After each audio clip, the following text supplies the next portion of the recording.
Olá, pessoal. Um prazer imenso estar aqui e começar esse projeto super diferente na minha vida, inovador, tenho certeza que para mim, mas para muitas pessoas que também de alguma forma vão se impactar com esse novo projeto. Hoje a gente está começando o podcast chamado O Melhor de Mim. Eu acredito, tenho muita crença que a força das pessoas ela está exatamente na capacidade que elas têm de aprender e superar com algo que para elas foi forte, impactante, enfim. E é justamente trazer essa ideia dessa mudança, dessa superação que a gente vai falar a partir de hoje nesse podcast.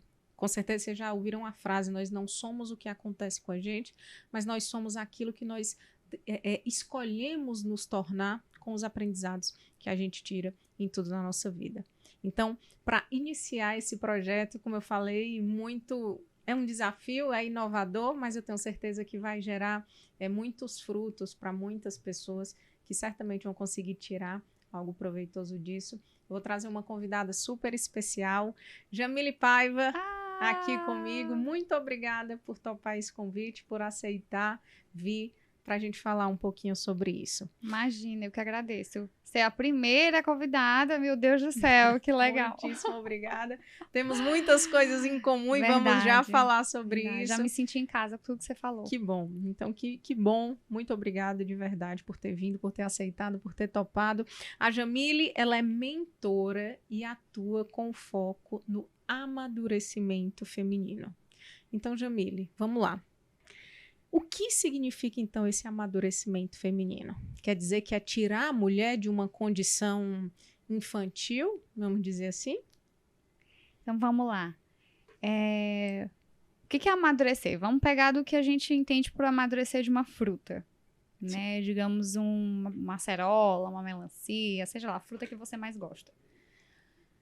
Aquela fruta, ela, desde quando ela está sendo formada, né? Ela chega a um determinado tamanho, e aí ela precisa parar o tamanho, em termos de crescimento, e ela começa a amadurecer. Aí é o que geralmente define o amadurecimento dela? A mudança de coloração.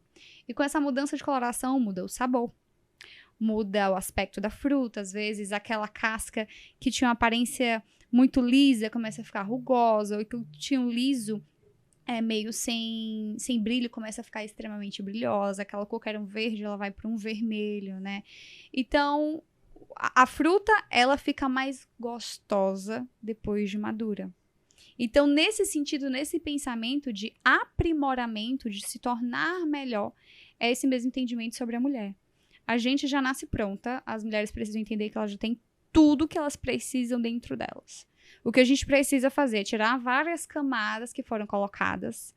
Por quê? Por traumas que viveram, por situações desafiadoras que passaram e não souberam lidar com aquele sentimento, e aquilo acabou causando uma ferida emocional, e aí se tornar madura é fazer com que essa mulher ela entenda todo esse passado que aconteceu com ela e como tirar essa melhor versão dentro de si.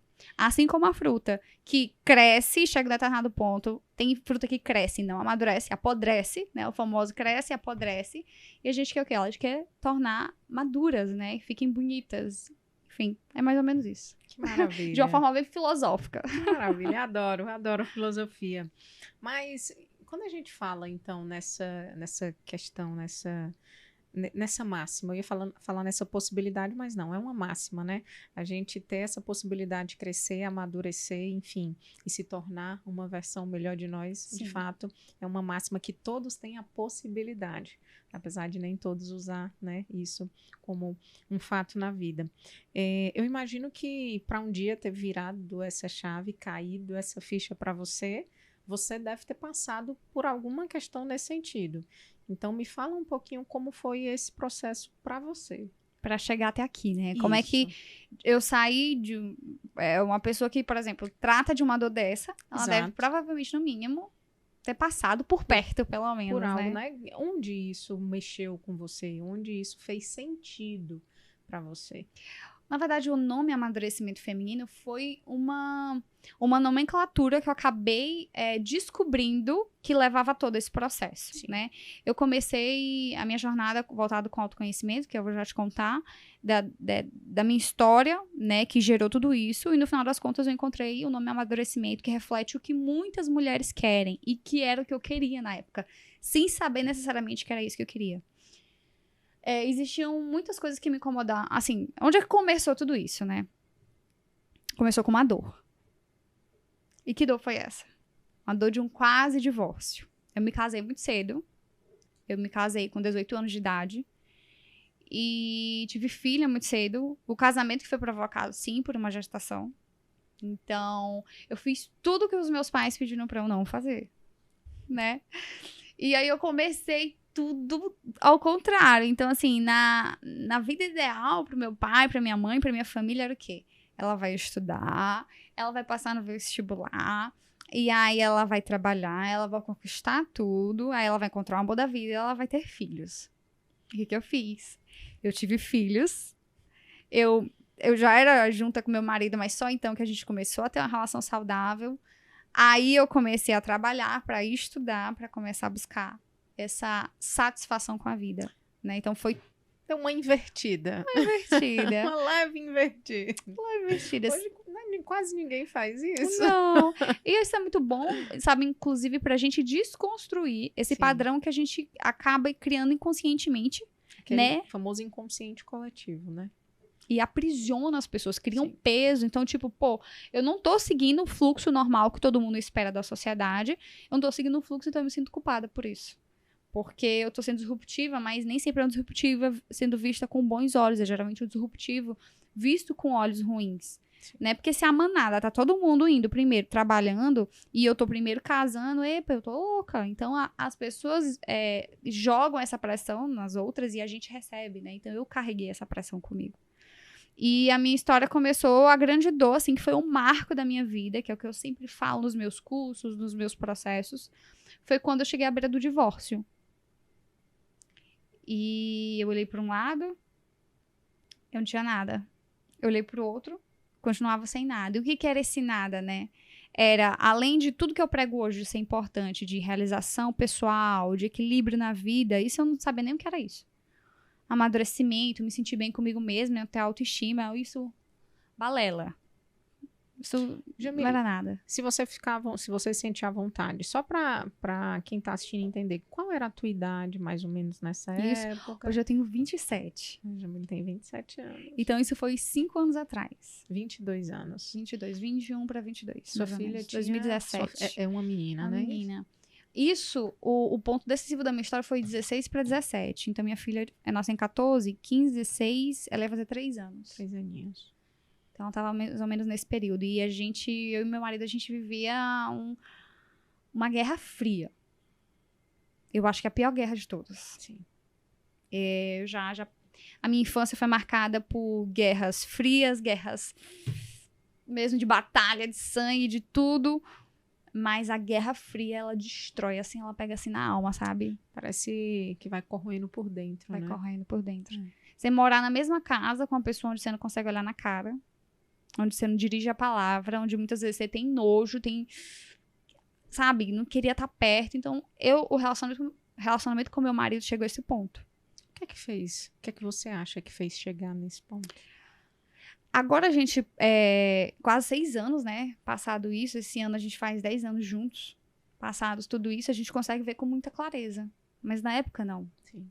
Né? Hoje a gente tem no entendimento sobre inteligência emocional, autoconhecimento, sobre a necessidade de eu amadurecer, mas ele também, né? Eu vivendo esse processo e ele veio vindo atrás.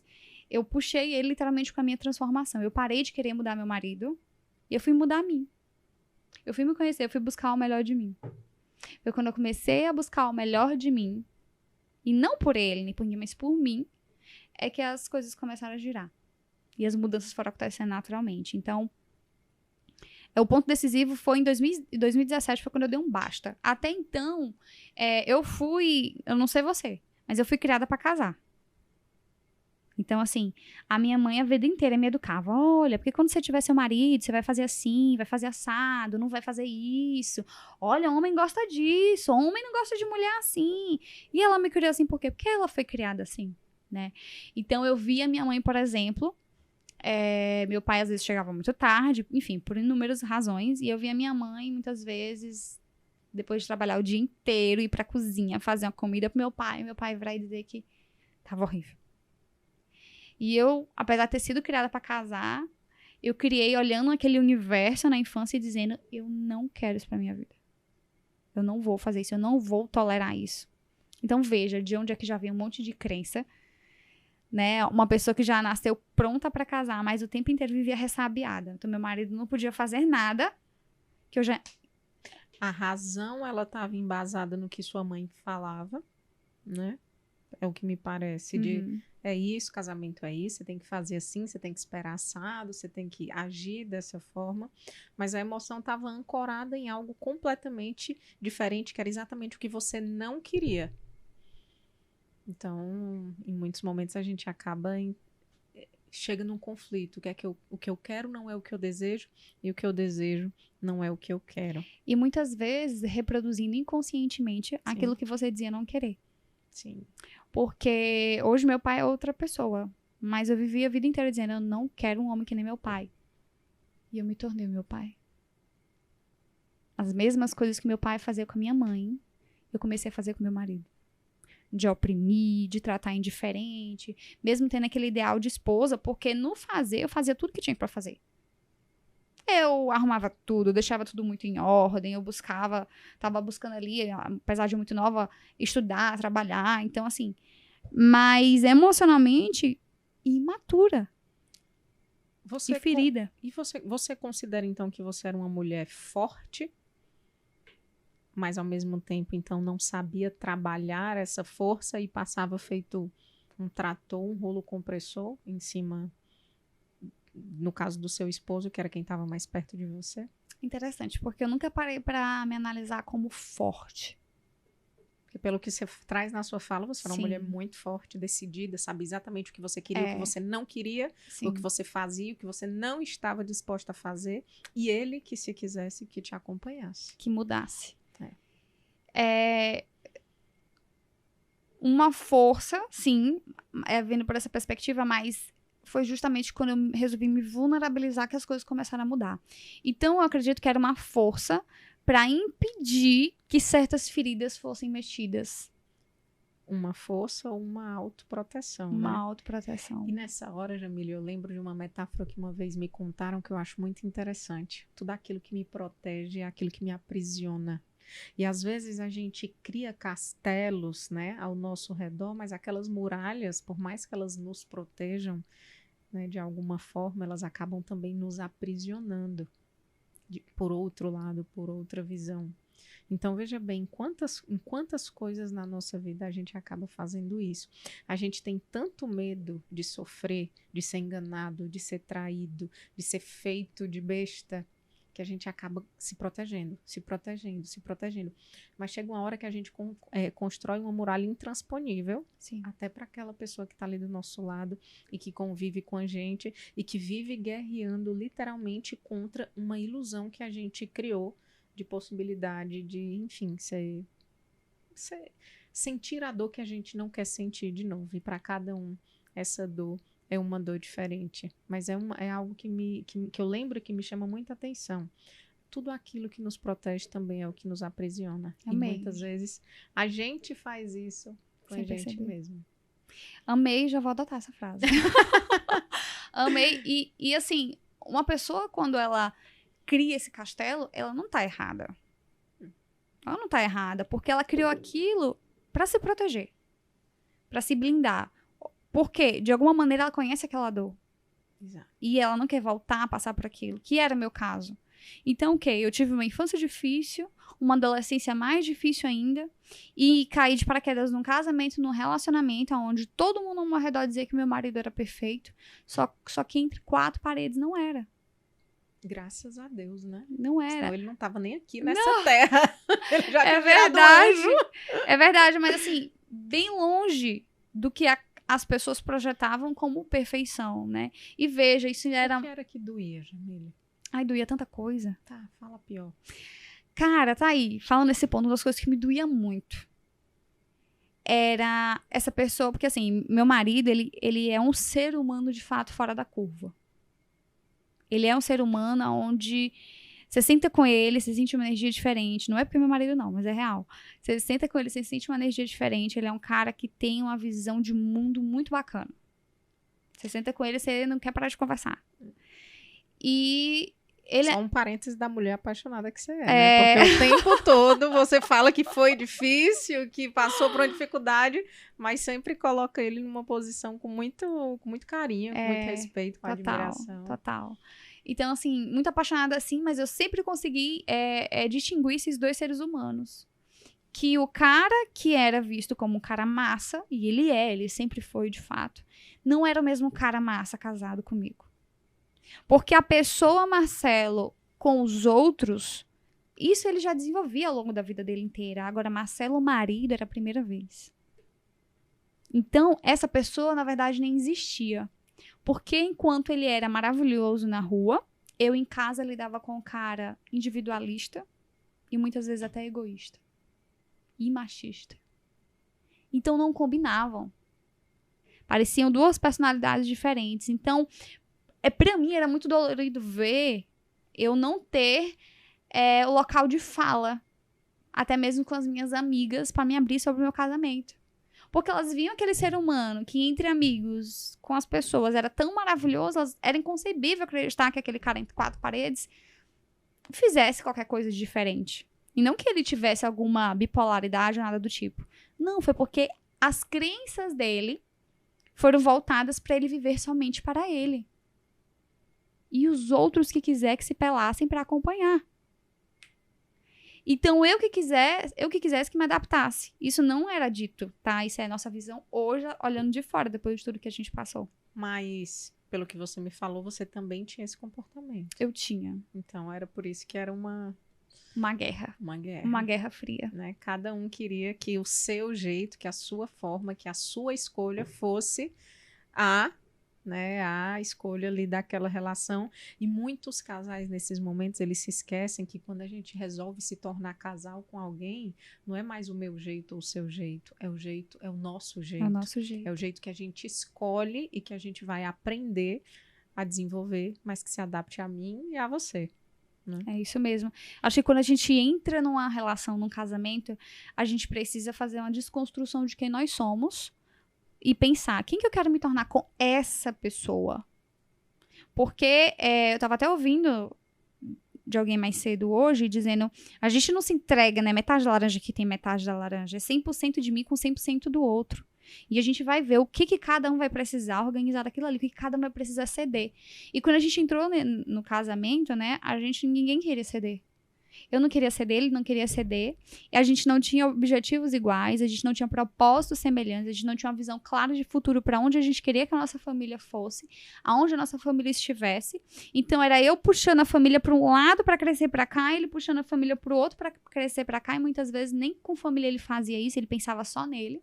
E hoje ele tem essa clareza, né? E aí foi quando eu disse, não, mas eu que tô certa, tu que tem que vir pra cá, muda, vem, até o momento que eu disse, eu vou desistir. Eu vou pular do barco. Isso aqui não dá pra mim. E aí foi quando...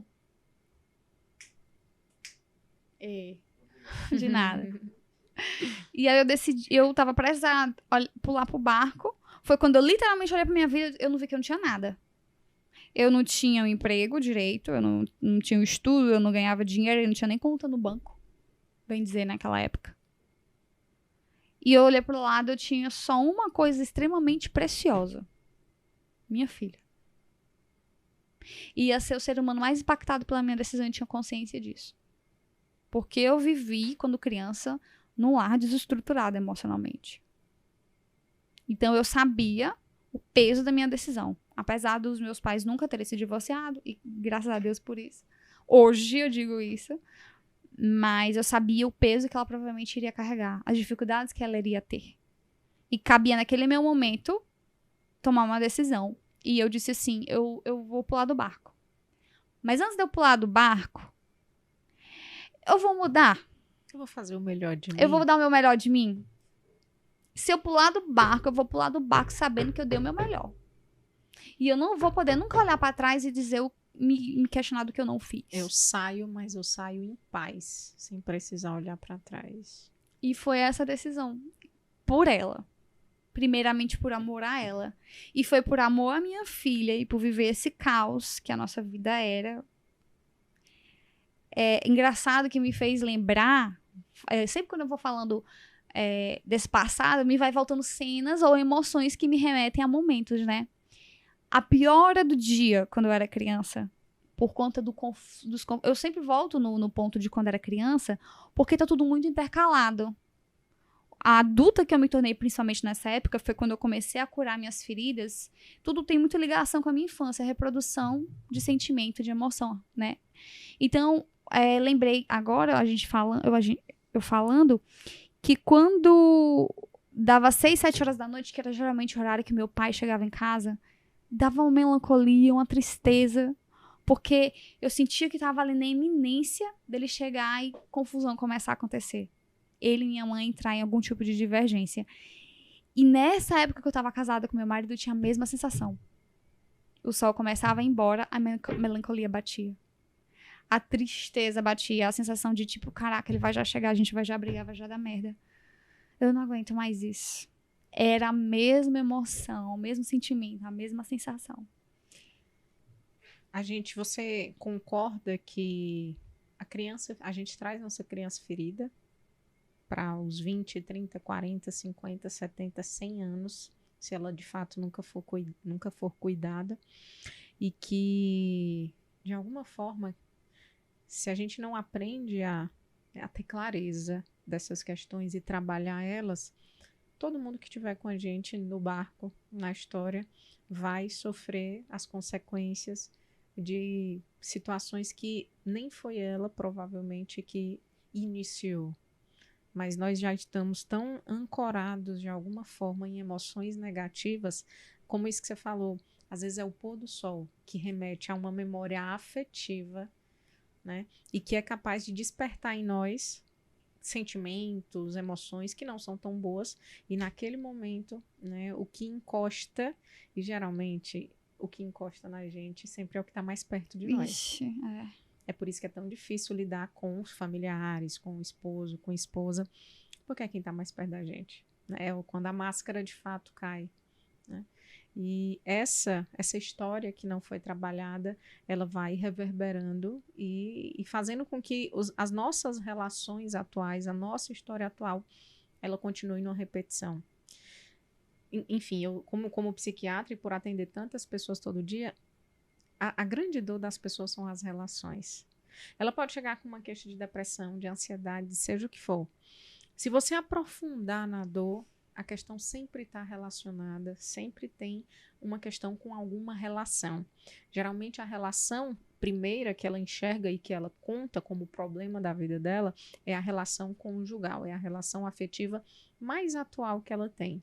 Mas se ela se dá o direito a si mesma de ir se trabalhando e ela vai aprofundando, eu sempre faço a metáfora que resolver entrar num processo de autoconhecimento, de fazer terapia, de fazer um tratamento psiquiátrico, enfim, uma mentoria, é mergulhar num oceano. E é um oceano profundo. Então, esse primeiro mergulhinho, né, geralmente é aquela relação mais atual ali que você tem. Mas conforme você vai mergulhando, você vai chegando às relações anteriores. E cada relação, ela vai aprofundando, até que, de fato, você chega na sua primeira relação, que é a sua relação com seu pai e com sua mãe. Então, se você...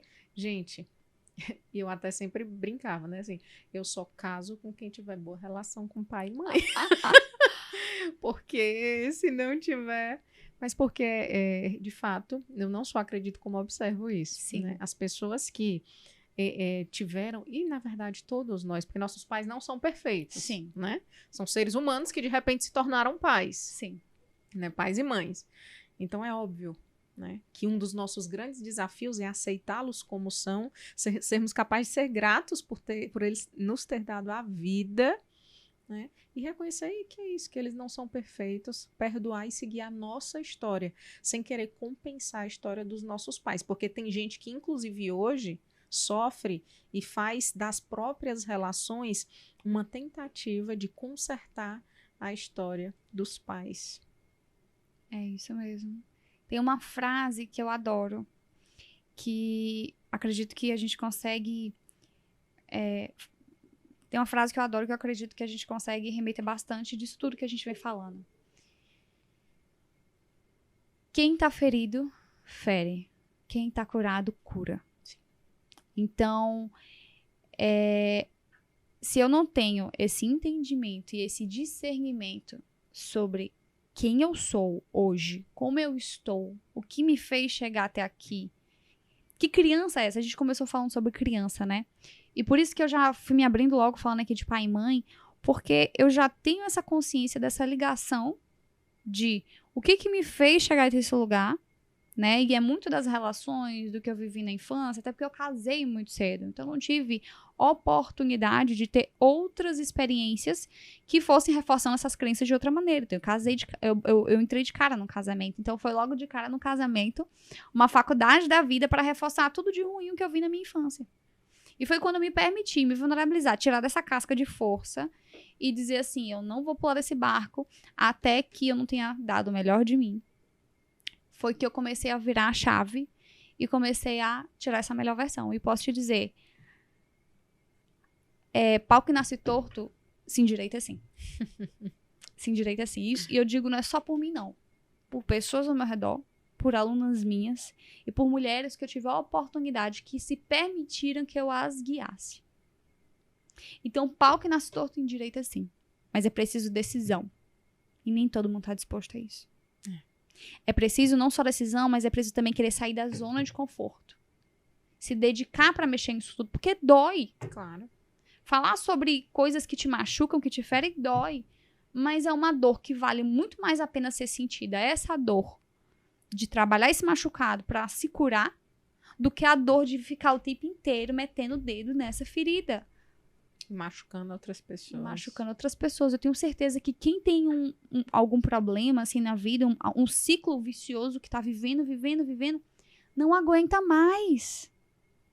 Não aguenta mais. Muitas vezes perde a vontade de sonhar, perde a vontade de viver a vida, perde a vontade de fazer coisas diferentes, porque já vive tanto aquele ciclo de repetição dos mesmos resultados ruins, das mesmas sensações, dos mesmos relacionamentos, parece que é o mesmo dedo podre, troca de homem, parece que é o mesmo, só muda o endereço. Para de acreditar. Para de acreditar que pode ser diferente.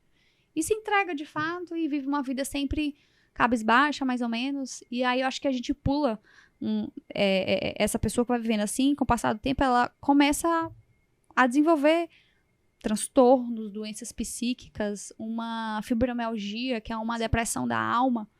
De onde é que isso começou? Começou lá de trás, quando você estava criança, cheia de trauma. É um processo crônico de frustração, de insatisfação, né? De olhar para si e dizer, poxa, as coisas não dão certo e não dão certo só para mim. Só para mim. Ainda mais agora, depois das redes sociais, né? Onde todo mundo, teoricamente, é feliz, menos eu que sei da minha vida por trás das câmeras, né? Tem uma frase, Jamília, que diz, muda que o mundo muda. E eu acho que é muito isso do que você falou, né? Foi quando você decidiu,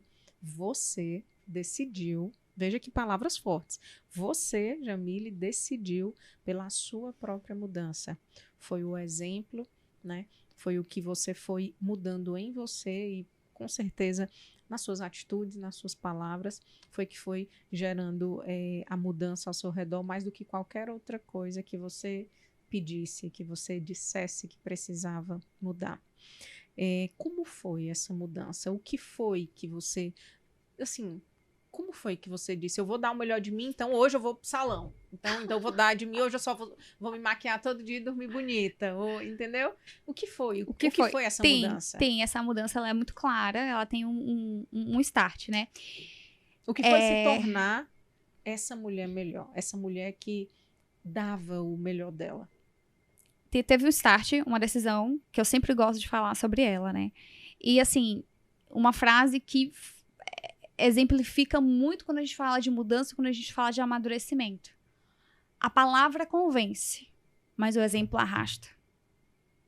Então, olhando pra minha filha, pelo amor que eu tinha por ela, de não querendo que ela vivesse aquilo de novo, eu resolvi mudar pra pular do barco de cabeça limpa, sabendo que eu dei meu melhor, eu disse, eu vou me entregar de cabeça. Não é por ele, não é por mim, é por mim. Porque se eu sair disso aqui mesmo sem nada, do jeito que eu entrei, eu também entrei sem nada, eu vou sair de cabeça erguida sabendo que eu dei meu melhor por esse relacionamento. E a minha postura foi... Eu vivi um processo de coach, né? Naquela época onde, bem no início, onde as pessoas já marginalizavam o termo coach, né? Usavam como forma depreciativa. Mas eu resolvi me entregar pro método. Eu disse, eu vou acreditar nisso. É isso que eu tenho pra me apegar. É nisso que eu vou me apegar. E da minha primeira sessão, eu saí com uma decisão. Da minha primeira mentoria, eu saí com uma decisão. E a decisão foi muito clara. Vou ficar 24 horas sem brigar com o meu marido. Não foi um dia, não foi uma semana, não ficar um tempo. Foi específica. Vou ficar 24 horas sem brigar com meu marido. O que significava ficar sem brigar? Ficar sem brigar é assim. Ele jogou a toalha em cima da cama. Deixa eu tirar a toalha. Ele chegou atrasado, não deu satisfação. Chegou atrasado. Nossa. Aconteceu alguma coisa? Ele fez algo que me irrita muito, falou de algo que me irrita muito. Eu não lembro o que era, mas não eram coisas tão simplórias. Era não reclamar. Era não reclamar. Era não gerar uma briga. Era não julgar ele. Era não... Se eu não tenho nada a acrescentar, eu vou calar minha boca. Então, foi essa a primeira decisão. E eu passei 24 horas sem brigar. Foi difícil. Foi muito difícil. Acho que foi as 24 horas mais demoradas da minha vida. Aí, eu passei 24 horas. A minha sessão era sempre aos sábados. Deu domingo de manhã. Ou seja, a gente passou o sábado inteiro together. Deu domingo de manhã. Eu mandei pro meu coach. Acabou as 24 horas. Aí ele, mais 24. Como, meu Deus? O homem tá pra me enlouquecer.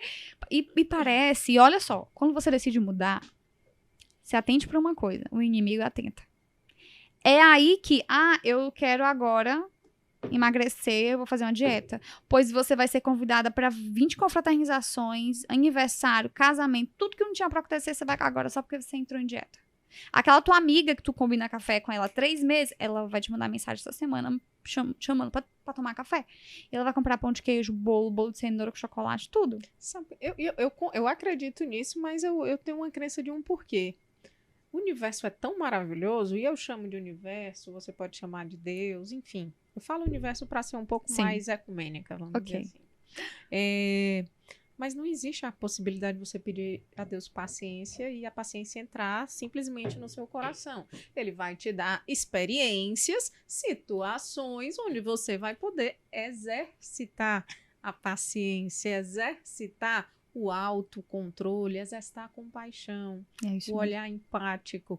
Então, não vai ser que vai chegar e descer pro teu coração. Você vai simplesmente ter situações onde você vai exercitar, desenvolver aquela qualidade, aquele dom, enfim, aquilo que você quer na sua vida. Então, aceite, receba, aceite que é por aí onde está o caminho de crescimento. Com certeza. Inclusive, tenha cuidado com o que você pede. Porque vem. Né? Porque vem. Vem mesmo. Tinha muito discernimento. A minha mãe sempre falava isso. Ela dizia assim, minha filha, tem certas coisas que a gente não pede para Deus, né? O Deus, o universo. Porque se a gente pede, por exemplo, paciência, ele vai te mandar testes. E é só com esse teste que você consegue desenvolver a paciência. Você quer se tornar uma mulher com discernimento?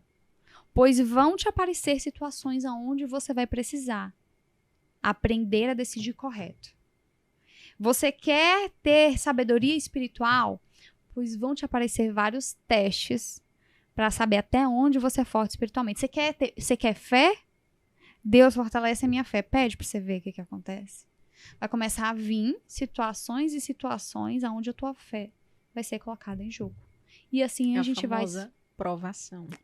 E assim a gente vai se fortalecendo. E, na verdade, a vida é um conjunto desse emaranhado de coisas que vão acontecendo, que ou a gente simplesmente passa e não aprende nada, E ela se repete. Aí a gente volta lá pra fruta. Exatamente. Ela apodrece e não amadurece. Ou a vida é um emaranhado de situações onde eu busco dar o melhor de mim e eu vou amadurecendo, eu vou me tornando alguém melhor na medida do processo. Sim. Então, que bonito. Então, quer dizer que, só lembrando aqui, meu pai sempre conta uma história de uma irmã dele que brigava muito com o esposo, né? Na época ela era uma irmã mais velha e ele criança, adolescente. Antigamente mandavam, né? Vai para a cidade morar com tua irmã, morar com o familiar. E eles brigavam muito, né? E aí, uma vez, ela foi no padre conversar com o padre para saber o que ela fazia para melhorar, porque estava insuportável e naquela época a mulher não podia separar. Né? Meu pai tem 85 anos, então isso fazem muitos anos. E aí o padre passou como tarefa de casa para ela, toda vida que o marido dela chegasse em casa, ela ia colocar um gole de água na boca e ela tinha que passar pelo menos meia hora com aquela água na boca. Ela não podia cuspir, ela não podia engolir. Ou seja, quando ele chegava em casa, ao invés dela já começar a briga, ela ficava com a água na boca. E foi assim com que ela conseguiu salvar o casamento, né? E meu pai conta essa história até hoje como um exercício, né? Como algo que deu certo. E acaba que foi um pouco do que você fez. Você nem falava e nem engolia, né? Mas veja que um ponto muito importante é que o não brigar, naquela época eu já entendi que o não brigar não era só não falar. Porque tem gente que não fala e fica alimentando, né? Não é nem só não alimentar, é porque a boca não fala, mas o corpo fala. Sim, também. Então, por exemplo, eu gosto de dizer assim, ai, mas por que as pessoas me acham chata? Eu não falo, não... Olha pra você. Se analisa. A gente não fala só com a boca. A gente fala com nossa postura, com o nosso olhar, com o nosso jeito de gesticular as mãos. Então, às vezes, quando a gente tem uma percepção sobre alguém ou sobre algo, antes mesmo da pessoa abrir a boca, são por todas essas mensagens inconscientes, porque a gente primeiro comunica com o falar, com o gesticular e depois com a boca. Então, muitas vezes, é por isso que é muito importante, é importante não negligenciar, por exemplo, a imagem, o estético. Sim, por quê? Porque o meu externo, além de só refletir o meu interno, ele comunica algo antes mesmo de eu abrir a boca. Então, uma coisa não tem como se desmembrar da outra. E que muitas pessoas, muitas vezes, fazem isso, né? Ah, eu não sou... Você não pode ser. Você pode até achar que não é, mas uma parte de você acredita que é, e a outra comunica isso para as pessoas. Então, é isso que você quer comunicar? Então, toma cuidado, que às vezes você não fala, mas o teu olho fala. A tua boca fala. É um tonzinho. Não, eu falei. Tá chateada, amor? Tô ótima. Não tô chateada. Oi? Esse é o mais típico, né? É o mais típico. As pessoas até fazem meme. Mas a gente precisa ter muito cuidado, não só com o que fala, com o que não fala. Não fala. Tem até uma teoria que fala que da comunicação só 7%, se eu não me engano, é o que é falado. 93% é como é falado e como eu me comporto enquanto eu falo. Eu lembro que uma vez numa conversa, num podcast também, me perguntaram sobre intuição feminina, se eu acreditava, né? E eu falei que eu acreditava, não é que eu não acreditasse na intuição feminina, mas eu acreditava muito nesse poder que a comunicação não verbal tinha, e que obviamente, não acho que não só mulheres, mas homens também, mas que algumas pessoas têm essa capacidade de perceber essas delicadezas, essas nuances do que não é dito, né? Que na verdade corresponde a mais de 90% dentro de uma comunicação. Sim. Então, além de não falar nada, você também não demonstrou que estava insatisfeita ou que estava irritada, enfim. Sim. E aí o que ele fez? Ele começou a me testar. E foi testando, e foi testando, e foi testando, e depois de um longo período de teste, e aí o que era 24 horas se tornou 48, de 48 72, e assim foi, se tornou uma semana, e eu voltei na semana seguinte, e fiz uma análise sobre tudo aquilo que eu vivi, e eu disse, melhorou. Porque ele podia estar fazendo as mesmas coisas, mas eu já não estava me comportando da mesma maneira, então eu já não era mais a mesma pessoa. Eu já não percebia a situação do mesmo jeito. Porque, veja, quando alguém tem uma reação, a gente não controla as nossas emoções. A gente pode aprender a lidar com elas, mas eu não me impeço de sentir raiva, eu não tenho como me impedir de sentir ódio, rancor. Se algo fora mim acontece, aquela emoção vai vir. O que eu posso fazer é como eu reajo àquilo que me acontece. É isso que está no meu controle. Né? E muitas vezes as pessoas elas querem parar o que acontece com elas. Não. Isso aqui eu não quero mais que aconteça. Opa, isso não está no seu controle. Não está no seu controle alguém ficar doente, alguém falecer, ou seu trabalho, algo do seu trabalho dar errado, que não está dentro do seu controle, que não é da sua competência, é do de outra pessoa. Não está no teu controle. O que está no teu controle é como você vai reagir àquilo que te acontece. E isso a gente precisa levar pro trabalho, que as pessoas sabem aplicar isso muito bem no trabalho, mas nossas relações também, nos relacionamentos.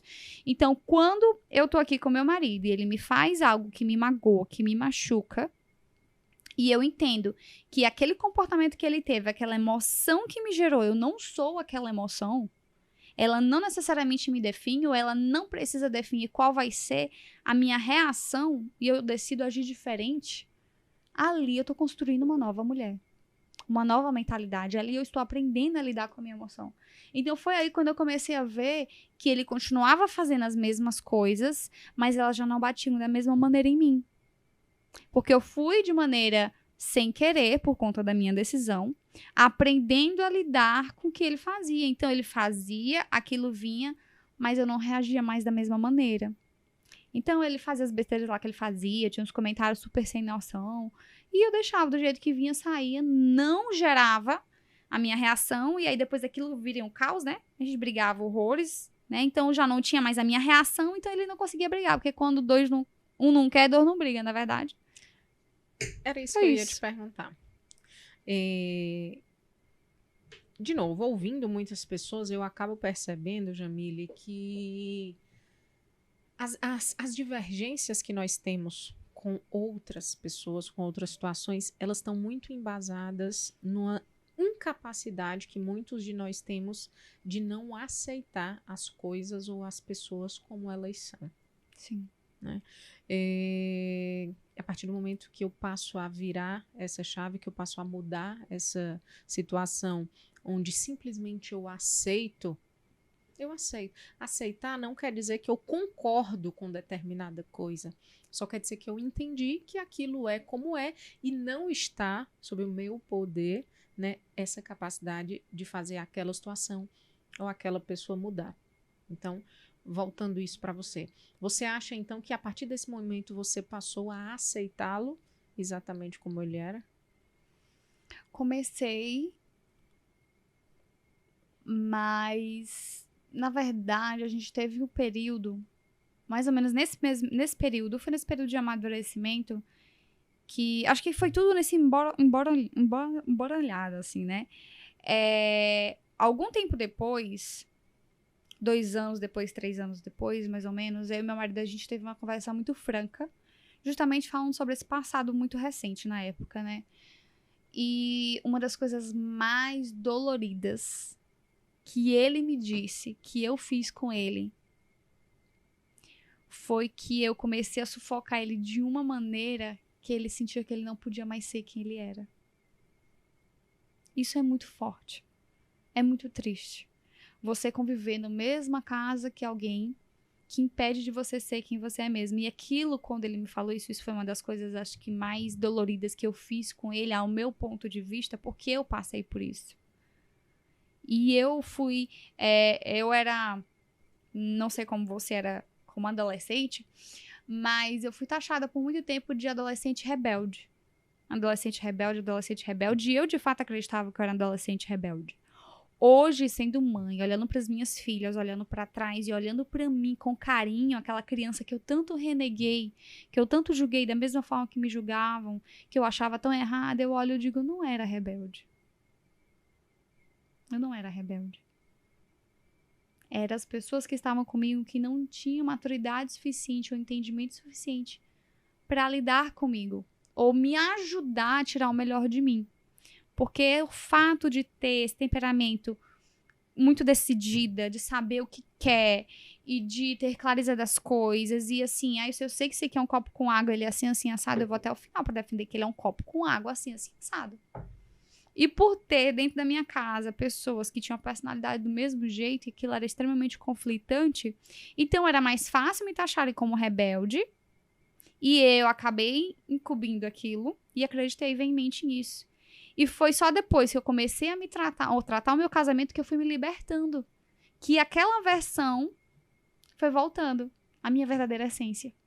Que é o que hoje eu busco ainda mais aflorar. Porque a verdade verdadeira é que as feridas que a gente tem, elas nunca vão voltar a ser o que era antes. A pele, uma vez cortada, ela nunca mais volta a ser o que era antes. Ali no mínimo vai ter uma cicatriz. Uma lembrança, uma marca. Como algo que vai te fazer saber o que dizer não ou o que dizer sim. Mas ela vai estar o tempo inteiro ali te guiando. Guiando as tuas decisões, os teus pensamentos, porque é o que você tem de memória. Então, quando eu entendi que eu me aprisionar e eu me aprisionei em mim mesma, e quando eu comecei a tirar essas camadas, eu disse, eu nunca mais quero isso de novo, que o meu marido virou e disse pra mim que eu coloquei camadas nele, que eu impedi dele ser quem ele era, que eu sufoquei ele, isso pra mim foi como se ele tivesse... Se eu tivesse traído ele tivesse dito que a traição doeu muito. Entende? Aquilo pesou de um jeito pra mim que eu disse, eu nunca mais posso fazer isso com ninguém. Eu não posso permitir que uma das feridas que mais doeu em mim, eu provocar em outras pessoas. Principalmente no meu marido. Então, eu até comecei a aceitar ele, mas isso foi mais ainda depois. Isso foi com o passar do tempo, sabe? Porque o meu marido dele tem características... Olha como é engraçado. A gente casa, geralmente se junta, com alguém que tem características justamente que mais parece que te incomoda, que entra em convergência com você. Mas a gente sempre procura a nossa dor. É impressionante. Você sempre procura o seu vício emocional. As nossas dores... As nossas feridas são os nossos vícios emocionais. São as crenças que a gente desenvolveu e geralmente são crenças, infelizmente, negativas a respeito das nossas capacidades, da nossa identidade, enfim. E tudo que a gente faz quando a gente não está curado, trabalhado, é buscar situações e pessoas que confirmem essas nossas crenças. Então, no final, as pessoas que, infelizmente, ainda não são a maioria, né? As pessoas feridas, né, elas acabam, as relações elas estão se tornando cada vez mais líquidas e mais efêmeras, né, efêmeras, porque as pessoas elas estão se conectando pelas feridas e não pelo canal de cura de cada uma, né? Isso é muito forte porque é isso que você falou, você acabou fazendo com ele aquilo que tinha te ferido, porque foi o que você aprendeu. A ideia que você tinha de amor, ela foi traduzida na sua mente, na sua emoção, como algo que te feria, que te magoava, que te dava, enfim, de alguma forma um medo, um receio. E você, para fazer com que se sentisse amada ou para mostrar o seu amor, você acabava fazendo aquilo que um dia, ainda que inconscientemente, você aprendeu, que era o jeito de se fazer. E é por isso que, e óbvio, é tudo na ordem inconsciente. Sim. A gente acaba se conectando pelas feridas e não pelas nossas curas. E quando eu faço isso, eu lembro das minhas relações, né? De todas as relações mal sucedidas que eu tive, obviamente, né? Não foram poucas. Mas foi isso. Eu me conectei com as pessoas pela ferida. Né? E não pelo meu ponto de cura. E hoje é um cuidado que eu busco ter em toda relação. Eu não falo só de relação de afetiva, eu falo relação de amizade, enfim, de trabalho, que essa conexão seja pela cura e não pela minha ferida. Porque é por isso que elas se reproduzem novamente. Porque eu vou novamente querer provar daquela dor que de alguma forma é a minha memória afetiva, de amor, de proteção, de cuidado, é sempre, entre aspas, sempre, mas geralmente ela está conectada a algo doloroso. Eu preciso superar isso se um dia eu quiser construir uma relação saudável com alguém. Sim. E uma das maiores dores, né, onde o meu marido, ele tem um humor, aquele que a gente chama famoso humor ácido, né? E eu sou uma pessoa extremamente influente, que hoje eu entendo que um dos meus maiores medos é a rejeição. Então, eu já entendo de forma consciente, né? Claro que no momento que a rejeição acontece, eu não digo, eu tô assim agora porque eu fui rejeitada. Não, é tudo...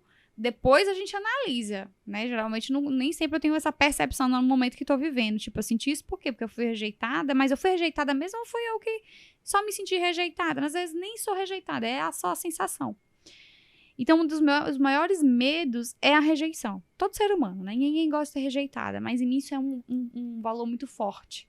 Então, eu percebo que muito dos meus comportamentos, o oposto de rejeição, é o que? Aceitação, é buscando ser aceita. Então, eu sempre vou pro ponto, eu tô fazendo isso pra quem? Eu tô fazendo isso pra quem? Eu tô fazendo isso pra quem? E aí, eu fui casar com um marido, justamente, que adora uma piadinha sem graça. Adora me olhar linda e maravilhosa e dizer... E eu dizer, o que tu achou? E ele dizer... péssima. E aquilo, né? E isso faz... Isso é saudável? Não, não é. Mas, cara, é o jeito dele de ser. E aí, o que eu aprendi? A lidar. A aceitar e a lidar. Porque apesar dele ter esse ponto dele, um dos pontos, né? Assim, porque é o que grita toda hora, né? Ele não vive um momento da vida dele. Ok, que ele já melhorou muito, porque ele entende que isso... Pra quem é de fora, ele acha lindo, engraçado, maravilhoso. Mas pra quem tá dentro, nem sempre é tão prazeroso. Ele já aprendeu a modelar muito em função mesmo de entender que, cara, não é legal. Eu chego aqui toda linda e maravilhosa pra você, e você vira aí e diz que eu tô horrorosa. Ou, sabe? Aí ele, mas sabe que eu tô brincando. Assim, eu sei que você tá brincando.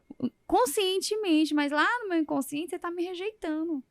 Tá ativando um monte de gatilho em mim. Então, me ajuda a te ajudar. Me ajuda a te ajudar. E aí, mas hoje, eu já levo muito mais na esportiva. Porque eu aprendi a aceitar ele. Ele flexibilizou esse jeito de ser dele. E eu também aprendi a aceitá-lo. A entender que ele se tornou assim por conta das crenças, por conta dos traumas. Porque quando ele era pequeno, essa é a forma que ele tinha de chamar a atenção dos lugares onde ele ia. Porque assim como eu, o papai e a mãe dele, assim como eu, como mãe, não sou perfeita e nem serei, nem minha filha será perfeita. A intenção é que a gente vá dando o melhor da gente à medida que o tempo passa e a gente vai ficando melhor, né? Mas nem o papai dele e a mamãe dele acertaram 100%, nem os meus. Assim como eu também não vou acertar. Mas a gente tá fazendo isso, buscando essa evolução, né? E aí eu aqui tentando me entender enquanto ser humano, para dar o meu 100% pro meu marido também. E ele hoje também dando 100% dele, mas antes não era assim. Era cada um meio a meio, e se você quiser, você que faça. Você quiser, que você que estenda a mão. E foi quando a gente saiu desse modo, eu só te dou se tu me der, que as coisas começaram a fluir, e partiu de mim.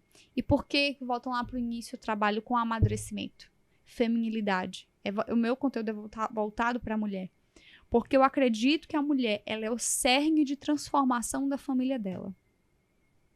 A energia feminina, que é uma energia de beleza, leveza e conexão com o espiritual, é o poder de cura através de Deus na vida das nossas famílias, na vida dos nossos filhos. Então, se você tem um lar desestruturado, ou sente seu casamento tá indo de mal a pior, ou não consegue ter conexão com seus filhos, ou não se sente bem consigo mesma, acredite, o poder de transformação seu e da sua casa tá em você. Se você pudesse pedir qualquer coisa hoje para Deus, o que seria? Que você tinha, assim, Deus olha para você e fala assim, minha filha, hoje, o que você quiser, você pode me pedir uma única coisa, mas o que você pedir eu vou te dar. Cara, tentadora essa pergunta. Uma única coisa. Adorei, adota logo agora toda. Mas olha, me vieram muitas coisas como únicas coisas, né? Me veio saúde na mente, mas aí eu estaria ultrapassando o permear da imortalidade. Eu acho que não faz parte da brincadeira. Porque se tem algo que me tira do sério, é a possibilidade de eu adoecer, ou principalmente das minhas filhas adoecerem. Eu saio de mim. Pode estar tudo fluindo bem, adoecer, eu saio de mim. Acho que tem muita memória de infância, eu adoecia muito, enfim, virava um caos. tudo infância, gente. Mas eu hoje, provavelmente, eu pediria tranquilidade para viver o aqui e o agora. Porque saúde não cabe, né? A gente ultrapassa ali a barreira do jogo, né? Da brincadeira em relação à imortalidade. Saúde não cabe. Dinheiro é efêmero quando você não está presente no aqui e no agora. Amizades, casamento ou qualquer outra coisa se torna muito pequeno. Então eu pediria presença, tranquilidade para viver o aqui e o agora, porque eu sei que o resto eu vou dar conta. E o que tiver de acontecer, eu vou conseguir com tranquilidade, vivendo o presente aqui e agora, dar conta. Jamile, quando essa jornada passar, que você estiver chegando lá pertinho da linha de chegada, você quer olhar para trás e ver o quê? Tu me emociona, peraí. Eu quero me ver velhinha ao lado do meu marido. A gente com uma sensação que a gente já vive hoje. De olhar para o lado e viver em paz. Eu quero chegar no final da minha velhice com um legado voltado para minha missão, que eu acredito que eu vim para... Eu vivi esse grande circo, essa grande loucura, para passar por ele, eu acredito, e para trazer essa leveza para outras mulheres, outras famílias, essa esperança de que você pode salvar seu casamento, seja lá por que motivo for. E esse legado eu quero que ele esteja muito bem construído pelas pessoas que eu consegui atingir, os lares que eu consegui transformar. Esse legado eu quero ver ele. E permanecer com essa paz que a gente conseguiu construir com a minha família. Porque eu vou te falar, hoje o que eu tenho de mais poderoso e precioso na minha vida é essa paz de... Não significa que eu não tenho problema, não significa que eu não tenha desafios, muito pelo contrário. Eles só se tornam mais complexos ainda. Minha vida não é perfeita, minha vida não é um mar de rosas. Mas eu, como a energia feminina do meu lar, como a mulher que é a base e o meu marido é o pilar, mas eu sou a base ou é o contrário que a gente fala? Eu nunca lembro. A gente tem uma teoria nossa, né, que um é a base e o outro é o pilar. Então um depende do outro, porque assim a fundação não tem como você fazer viga. Agora eu nunca sei, ele é que sabe quem é quem na história. A metodologia dele. Eu pego só emprestado. Então, esse ambiente de paz e tranquilidade, de viver problemas, de passar pelos problemas financeiros, de situações e relacionamentos que a gente criou, é muito precioso. Então, eu quero olhar pra isso e me sentir velhinha ali do lado dele, feliz pelo meu legado e a gente viver nessa paz que a gente construiu. Se você puder definir com uma única palavra, o que significa para você família?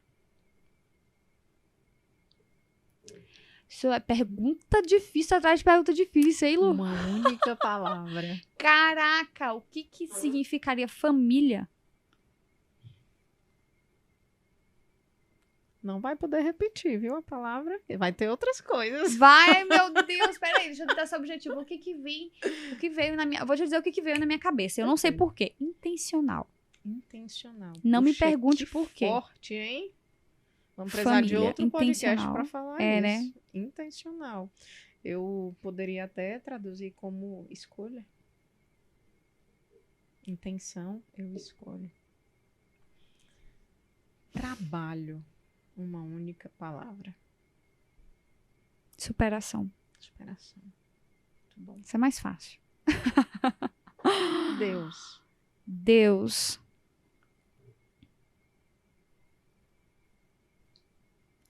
Seria algo... Uma única palavra. Centro. Que lindo. E digo mais que esse centro não é porque é o centro. Porque é muito difícil colocar Deus no centro. É muito difícil. Eu acho que hoje é um dos meus maiores desafios. É colocar ele no centro. Porque o tempo inteiro a gente vai lá e coloca qualquer outra coisa. Então é o centro porque deve ser o centro na minha percepção, na minha visão pessoal. Não que ele, sim, de fato mas deveria. O racional e o emocional. O tempo todo ali. O tempo todo. E isso aqui é ser ser humano. Maravilha, Jamile. A gente está chegando no final. Ah, Foi muito bom. Eu queria falar agora um monte de coisa ainda. Poxa! Esse Família Intencional foi... Eu vou passar uma semana só pensando nisso. Pensa e grava um áudio de 15 minutos pra mim, pelo amor de Deus, falando, porque nem eu entendi. Vou fazer isso. Muito obrigada mais uma vez. Muito obrigada por esse tempo. Muito obrigada por tanto aprendizado, por tanta experiência compartilhada. Eu tenho certeza que tantas pessoas vão ver, vão ouvir, vão se identificar e com certeza vão querer conhecer um pouco mais da Jamile. Então fala um pouquinho agora o que você sente à vontade, obviamente, mas como as pessoas te encontram, que material é esse que você tem para compartilhar com elas, enfim, ajudar no crescimento e principalmente no amadurecimento de tantas mulheres e famílias. Isso, nesse resgate de famílias. Nas redes sociais, todas eu tô como Jamile Paiva, JAMYLLE.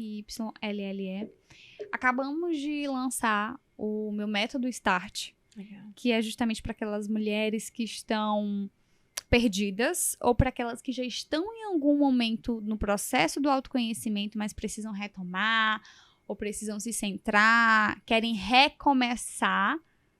O método Start é para todas elas. E então a gente agora está muito forte, porque o nosso objetivo é disseminar ainda mais o amadurecimento, que dentro dele vem autoconhecimento, inteligência emocional, entendimento de perfil comportamental, tudo isso, para que a gente possa, que a gente não chegue, na verdade, nas vias de fato de tanta gente adoecer emocionalmente, para que a gente tente dar não uma freada nessa enxurrada de doenças novas do século XXI, mas que a gente volte a ser humano, que a gente se perceba como tal e viva como tal. Então, o método Start, ele vem para isso, para ajudar nessa transformação de forma principalmente acessível. Esse é o nosso objetivo. Espero que as pessoas possam aproveitar cada vez mais isso. Vai ser um prazer. A última frase desse podcast. Você, se fosse se a partir de hoje fosse isso que você tinha a falar para o seu público, e era a última vez que você falaria para essas mulheres, para essas pessoas, o que é que você tinha a dizer para elas? A última vez. Tá aqui todo mundo. Tô encerrando meu legado.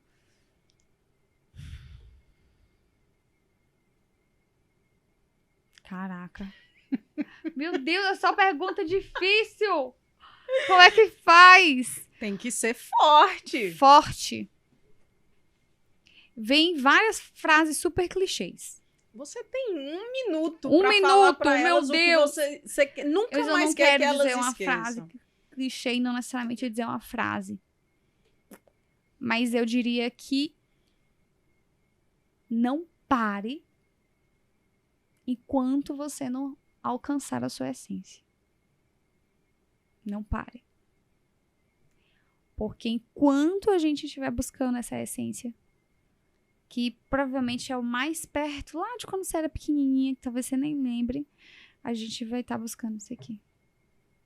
O que tem de mais puro em nós. Tire as camadas da cebola. Muito obrigada, Jamile. Obrigada. Muitíssimo obrigada. É isso aí, pessoal. Gente, eu tô emocionada. Jamile, não tenho palavras. Ela foi brilhante e tocou meu coração. Eu tenho certeza que o de vocês também. Pensem nisso, essa última frase. Tira as camadas da cebola, vai até a tua essência, acha o melhor de ti, que com certeza é exatamente nesse lugar de tantas muralhas que você construiu para se proteger, mas que deve estar te afastando de tanta coisa que te leva ao melhor de ti. Então volta, resgata a tua essência, o melhor de você. Se estiver na infância, onde quer que esteja, vai até lá. Tem o curso da Jamile, inclusive, para ajudar. Então, fica com essa última frase. Um beijo grande, muitíssimo obrigada.